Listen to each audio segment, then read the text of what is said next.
The if statement is one of the most commonly used functions in Excel. This function serves as a condition to return a certain value when requirements are met.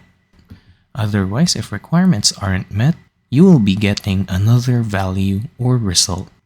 To further emphasize on what if statement does, let's do an example. So in this table, we will be using the if statement for the remarks column. For example, we are using the office supplies inventory. We will be checking if the amount of items are sufficient. If the items are less than 10, then we will need to reorder those items.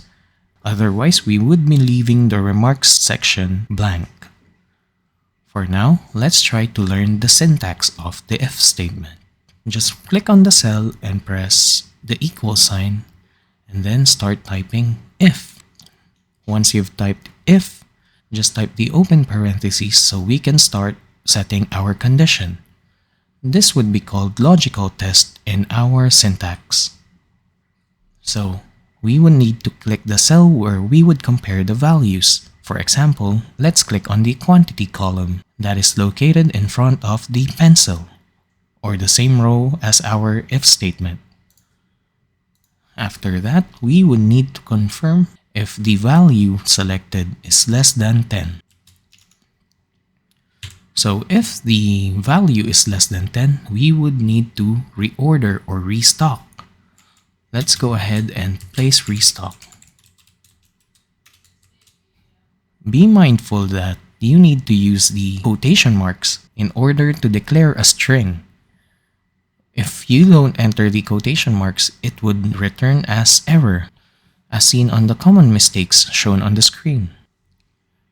Just type comma again and try to enter the value if the value we selected is greater than 10.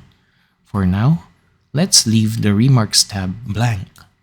Just put on double quotation marks to signify blank, because if we don't put anything for the third expression, we would be getting a value of false, as shown on the common mistakes picture. After that, just enter the close parentheses and press enter. See that nothing appeared on the remarks tab. It's because the value we selected is greater than 10. Once we click on the green box on the lower right corner and drag it all the way down, the word restock would show up on some items where the values are less than 10. And that is how the if statement works on Microsoft Excel. If this video helped you in any way, please leave a like and comment on what I should do next.